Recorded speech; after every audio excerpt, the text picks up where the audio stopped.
So what if you had a sacred manual for making secure, conscious contact with higher intelligences? I'm not talking about just hoping for a connection, but actually building a safe and intentional bridge. Okay, let's get right into it because today we're exploring exactly that, a step-by-step protocol for the spiritual warrior. Our guide today is the Inner Contact Protocol by Jesus Octavio Duarte Castro. And let me be clear, this is not for the casually curious or the spiritual beginner. No, this is presented as a professional manual for those who are ready to become what the text calls an emissary of peace or even a guardian of earth. We're going to break down its core methods step by step. And this quote? It just perfectly captures the entire philosophy. See, the goal isn't to blast a signal into the great unknown and just see what answers. It's about purifying your own energy, your own intention, to become a beacon, a stable, high-vibration signal that only attracts beings of similar light and wisdom. So how do you build that beacon? Well, it all starts with a rock-solid foundation of safety and intention. This is built on five non-negotiable principles designed to protect your mind, your body, and your spirit. Let's break these down real quick. First, selective contact. This means you are explicitly inviting only benevolent beings. You are setting the terms of engagement right from the start. Second, multi-layered shielding. This is all about building spiritual armor for your energy field before you even begin. Third, the protocol really emphasizes symbolic language because pure intention and symbols, they're a whole lot harder to corrupt than spoken words. Fourth, closed-loop logging. This means your experiences are treated like sacred data, kept in a private journal for your own analysis, not broadcast to the world. And finally, angelic integration, which involves calling on established guardians for an extra layer of trusted protection. Now, a key tool in this protocol is something called the Merkaba. The source defines it as your personal divine light vehicle. The best way to picture it is like a spinning star of sacred geometry all around your body. It acts as both a protective field and a kind of chariot for spiritual travel. This is a fundamental concept, and we'll see it in action later. You know, before you take any journey, you prepare your vessel and you set up your base camp, right? So this first practical stage is all about creating the perfect conditions. It's about consecrating your physical space so that the spiritual work can be done safely and effectively. So here's the essential toolkit. A quiet space, a white candle, those are for focus and to call in divine light. The journal is for that sacred logging we talked about. But pay attention to the tools of power. The circle of salt creates a very real boundary, and a steel blade, like a ritual knife or sword, is used to direct energy and command the space. These aren't just props. The protocol treats them as functional, necessary elements. The circle of salt is absolutely fundamental. The manual describes it as a kind of magical battery and a protective shield all in one. As you pour that circle, you are physically defining your sacred workspace. You're creating a boundary that contains your own focused energy and, just as importantly, prevents unwanted influences from getting in. Once the physical space is set, it's time to align your internal space. The protocol calls for something called rhythmic chakra breathing. As you breathe, you focus on each energy center one by one, from the root all the way up to the crown.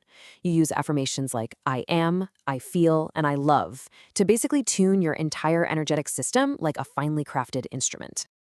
Okay, the space is prepared, your body is aligned. Now we get to the core protection ritual, and this is critical. Every single step from here on out is designed to construct an impenetrable spiritual barrier before you even think about opening a channel. And we start by activating that light vehicle we just talked about, the Merkaba. The practitioner visualizes a star tetrahedron, just blazing with brilliant light spinning around the body. Now, this isn't just a passive shield, it's a vibrant, active energy field that dramatically raises your frequency. Next up, the protocol uses a foundational ceremonial practice, the Kabbalistic cross. This is an incredibly powerful technique for centering yourself, aligning with the divine, and drawing cosmic energy right down into your personal energy field. Let's just quickly walk through the steps. You touch your forehead and you vibrate Ata, drawing down that brilliant light. Then you bring it down to your chest, vibrating Malkuth, grounding that light deep into the earth. You touch your right shoulder, Vegabura, for power, and your left shoulder, Vegadula, for mercy. And finally, you clasp your hands at your heart, sealing this cross of light within you, vibrating Le'olam Amen. With that cross of light established inside you, you fortify the perimeter. The protocol instructs you to face each of the 4 cardinal directions and invoke an archangel to stand guard. You call on Raphael in the east, Michael in the south, Gabriel in the west, and Uriel in the north. You are literally setting spiritual sentinels at the 4 watchtowers of your sacred circle. All right, the fortress is built. The guards are at their posts. Only now, from this place of supreme safety and incredibly high vibration, does the protocol shift from protection to connection. Now it's time to open the channel. And this is achieved with a very precise 3-minute breathing cycle. It uses a slow 10-second inhale, a 2-second hold, and a 10-second exhale. The first minute is all about grounding. The second minute is for opening the heart, and the third is for focusing the mind. This sequence locks in your energetic state, making you ready for contact. And this is the call that goes out. Just listen to the language. It's not a command. It's not a plea. It is a respectful, open invitation that is extended only to benevolent beings. It establishes you as a sovereign guardian of Earth, meeting them on equal terms of peace and harmony. So, what happens next? Well, it's not a conversation in the way we think about it. The practitioner enters this state of reverent stillness and just listens. You become a receiver, open to the images, the feelings, the symbolic data that might arise. The real key here is to interpret these messages with a clear mind, totally free of fear or expectation. And should any form of contact occur, the safety rules are absolute. You always maintain a respectful distance. Emotional neutrality is critical. You have to avoid low-frequency signals like fear or aggression. Never, ever attempt physical contact, and never offer physical things like food or water. These are the rules of engagement for a peaceful emissary. You know, any journey inward has to be followed by a safe journey back. And this protocol places just as much emphasis on properly closing the ritual as it does on opening it. You don't just get up and walk away. You formally and respectfully seal the gateway. So the closing sequence pretty much mirrors the opening. First, you thank and formally release each archangel from their post. Then you declare, this circle is now closed, pulling your energy back in. You bring your consciousness fully back into your body, ground yourself with some food or water, and then, this is so important, you immediately open your sacred journal and you log everything you experienced. And, you know, this really brings us back to the central theme of the entire protocol.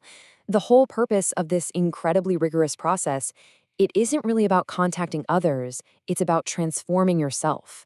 The goal isn't to chase lights in the sky, it's to do the deep inner work required to become a stable, powerful beacon of light right here on Earth.